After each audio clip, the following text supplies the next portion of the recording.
Hi friends, Geethanjali ചാനലിലേക്ക് എല്ലാവർക്കും സ്വാഗതം. ഇപ്പം നമുക്ക് കടച്ചക്കയുടെ സീസണൊക്കെ ആയില്ലോ. അപ്പം ഞാൻ നേരത്തെ ഒരു റെസിപ്പി ഇട്ടിട്ടുണ്ടായിരുന്നു, കടച്ചക്ക മസാലക്കറി. അത് എല്ലാവർക്കും ഇഷ്ടമായി, കുറേ കമൻറ്റുകളും വന്നിട്ടുണ്ട്. എല്ലാവർക്കും ഇഷ്ടമായി എന്ന് പറഞ്ഞ് ഇത് വന്നിട്ടുണ്ട് കേട്ടോ, കമൻറ്റ് വന്നിട്ടുണ്ട്. പിന്നെ ഇന്നിപ്പോൾ ഞാൻ കടച്ചക്കയും കൊണ്ട് സ്റ്റൂ ആണ് ഉണ്ടാക്കാൻ പോണത്. അത് നമുക്ക് വേഗം ഉണ്ടാക്കാം. ഇത് നുറുക്കേണ്ട താമസമേ ഉള്ളൂ, അപ്പോൾ വേഗം ഉണ്ടാക്കാം കേട്ടോ. അപ്പോൾ ഇത് എങ്ങനെയാണ് നുറുക്കണേന്ന് നോക്കാം. അതിലേക്ക് ഇഞ്ചിയും പച്ചമുളകും കറിവേപ്പിലയും വെളിച്ചെണ്ണയാണ് അതിലേക്ക് വേണ്ടും. പിന്നെ നാളികേരപ്പാൽ, നല്ല കട്ടി പാലെടുക്കണം, എന്നാലേ അതിൻ്റെ സ്വാദ് വരുള്ളൂ കേട്ടോ. അപ്പം ഞാനിത് ഞങ്ങളുടെ അമ്പലത്തിലേ വായന നടക്കുകയാണ്, അപ്പോൾ പെട്ടെന്ന് ഇത് ഞാൻ ശരിയാക്കാം കേട്ടോ. വേഗം നുറുക്കാം, എനിക്ക് പോകണം, വായനയ്ക്ക് പോകണം കേട്ടോ.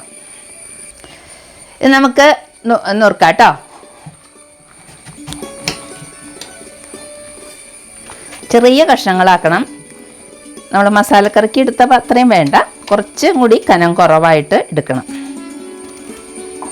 അപ്പം എല്ലാവരും മസാലക്കറിയും തോരനും ഒക്കെ ആണല്ലോ വയ്ക്കുക. അപ്പം നമുക്കിന്ന് വേറെ ഒരു നല്ല ടേസ്റ്റിയാണ്. ഇതാരും അധികം വച്ചിട്ടുണ്ടാവില്ല, കുട്ടികൾക്കും എല്ലാവർക്കും ഇഷ്ടപ്പെടുകയും ചെയ്യും.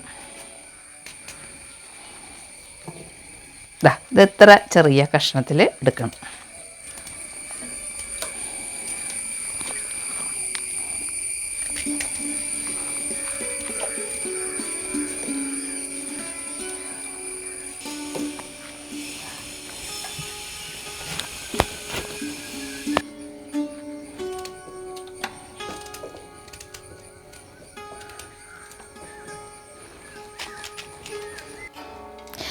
നമ്മൾ കടച്ചക്ക നുറുക്കിയിട്ടോ, അത് ഈ വലിപ്പത്തിലാണ് നുറുക്കേണ്ടത്.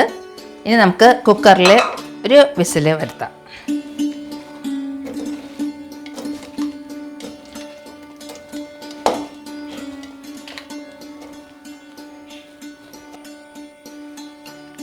ഇനി സ്റ്റൂവിലേക്ക് നമ്മൾ ഉരുളൻകിഴങ്ങ് സ്റ്റൂ വയ്ക്കണ പോലെ തന്നെ പച്ചമുളക് നീളത്തിൽ കീറിയത്, ഇഞ്ചി നീളത്തിൽ കീറിയത്, കറിവേപ്പില, കുറച്ച് ഉപ്പ്, ഇത്ര ഇട്ടിട്ട് നമുക്കൊരു വിസിൽ വരുത്താം.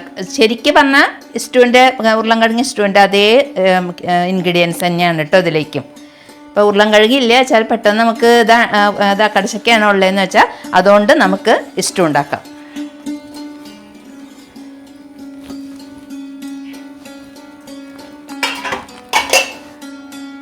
ഉപ്പ് ആവശ്യത്തിനിടും. ഇനി ഇതിലേക്ക് കുറച്ച് വെള്ളം വേണം.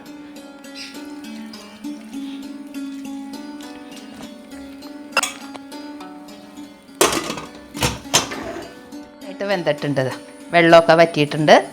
ഇനി നമുക്ക് നാളികേരപ്പാൽ ഒഴിക്കേണ്ട സമയമായിട്ടുണ്ട് കേട്ടോ.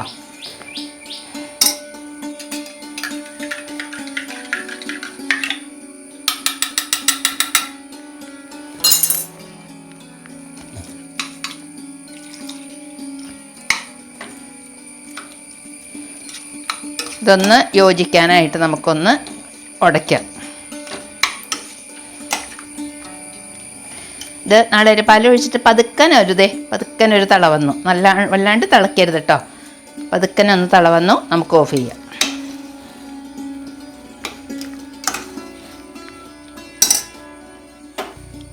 ഇനി ഇതിലേക്ക് നമുക്ക് കറിവേപ്പില ഇടാം. ഇനി വെളിച്ചെണ്ണ,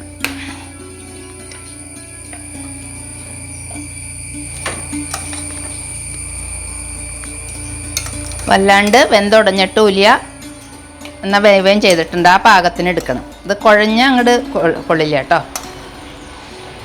ഇതേ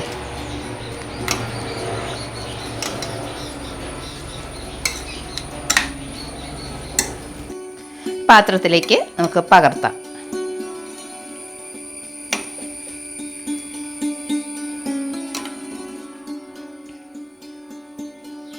കടച്ചക്ക എല്ലാവരും ഒന്ന് ഉണ്ടാക്കി നോക്കൂ കേട്ടോ. അപ്പോൾ ഇത് കണ്ട് കമൻറ്റുകൾ പറയണം. പിന്നെ കാണാത്തവരുണ്ടെങ്കിൽ സബ്സ്ക്രൈബ് ചെയ്യുക, ഫ്രണ്ട്സിനൊക്കെ ഒന്ന് ഷെയർ ചെയ്യുക കേട്ടോ. അപ്പം അടുത്തൊരു നാടൻ വിഭവമായിട്ട് ഉടനെ ഞാൻ വരും. നന്ദി, നമസ്കാരം.